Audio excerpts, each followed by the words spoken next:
ఈ మధ్యకాల కాల సమయంలో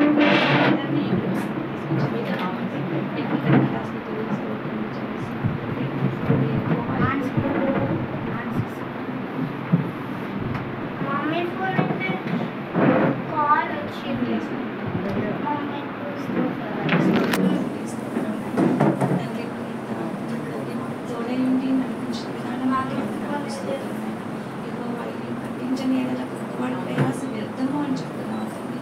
తండ్రి మీరు తండ్రి తోడుగా ఉండి మరి గృహాన్ని వారికి దయచేసిన విధానం బట్టి నీకే కృతజ్ఞతాస్తుతులు చెల్లించుకుంటున్నాము తండ్రి. గృహం చుట్టూ నీ అగ్ని కంచెలు వేసి నీ దూతల కాపుదల నుంచి తండ్రి నిత్యము తండ్రి మరి ఈ గృహంలోనైనా ఈ ప్రార్థన మందసం మట్టులాగా గొప్ప దయచేయమని పెడుకుంటున్నాము కదా. ఈ గృహంలో నివసించే బిడ్డలను దీవించండి, ఆశీర్వదించండి తండ్రి. ప్రతి నిమిషం మీరు వారితో మీ ఆత్మతో పరిశుద్ధాత్మతో నింపి ఆయన నడిపించమని పెడుకుంటున్నాం తండ్రి.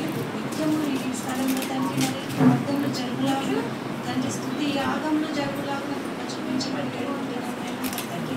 ఈ సమయంలో తండ్రి మరి మీరు ఇచ్చిన తండ్రి గొప్ప దండని బట్టి కృతజ్ఞతాస్తుతులు చెల్లిస్తుంది.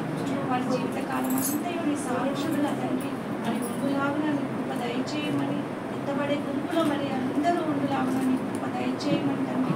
మరి తండ్రి ఆవిడ చెప్పిన విధంగా నిజమేనైనా మరి మధురంగా వారి జీవితం ఉండులాగా మధురాతి మధురంగా నీ ప్రేమతో వారి జీవితాన్ని మార్చినైనా ఇంకా తండ్రి అనేకులకు సాక్షులుగా వారు ఉండులాగా నీ గొప్ప దయచేయమని మా ప్రభువుని రక్షిత యేసుక్రీస్తు అతి పరిశుద్ధమైన నామమున అడిగి వేడుకుంటున్నాం తండ్రి. ఆమేన్.